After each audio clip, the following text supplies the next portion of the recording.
2009 was a good year for us in the sense that we kind of broke the ice. We got into NCAAs. We had a terrific season. We had a terrific group of players. And I think for that year, it really kind of solidified our confidence as a team. I think it solidified the idea of we can be a contender. We can be at that level. And in 2009, we ended up pretty injured by the end of the year. So I think as a coaching staff, we really understood a little bit of a different type of plan going forward into NCAAs in 2010.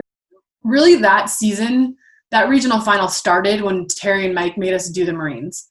When we were out on the Boston College soccer field, holding each other up, firemen carrying each other, holding logs up. Ariel was out there being a really great leader, someone that came in as a transfer for 1 year. She came in and just rocked it. And I don't know, I think it was a catalyst of a bunch of events that happened and not just a 1 point type of thing. They wanted it. They got a little taste of it the year before. And I think they realized we were very banged up in that, they believed they could do it. And that was the difference. They really and truly believed they could win. And they worked extremely hard. There was no complaints. We go an extra half hour, no one said a word. They just did it. The part of the reason why I came to the school was to help them do things they'd never done before. I personally love that challenge. Anything I've done in my life has always kind of gone with the underdogs.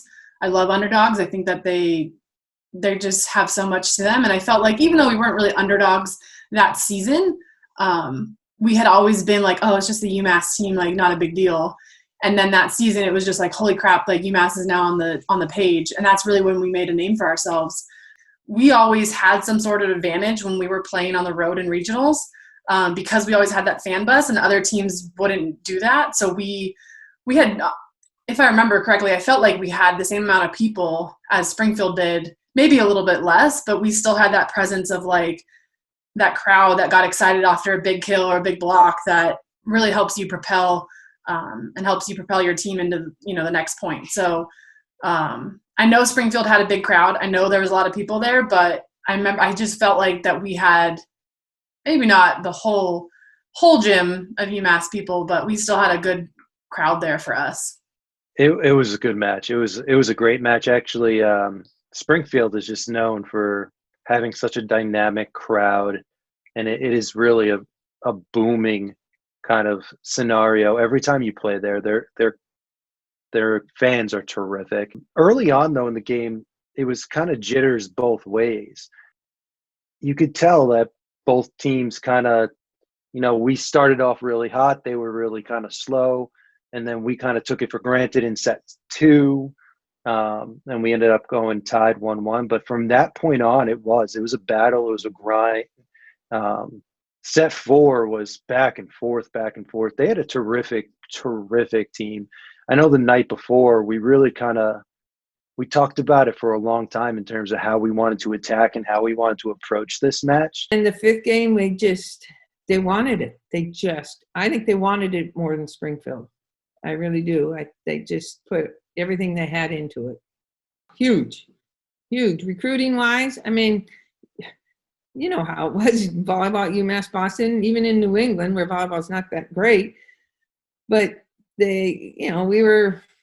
UMass Boston? They have a volleyball team? I mean, I remember when I started, it was we were thought of pretty down on the scale there. So it was huge for us to do that and to prove that we were in New England to win. And then, of course, recruiting, it was just unbelievably helpful. And Charlie brought it to my attention first, and he says, this will help the coaches start going, well, if she can do it, we can do it. And that's great. I'm glad it did. I'm glad it helped them. But and I think they realized that, you just need a couple good recruits to get your program started and get it going in the right direction. And because I think everybody's recruiting really picked up after that, and where they recruited from, because as you know, I had to go out of state, and we could bring the kids in.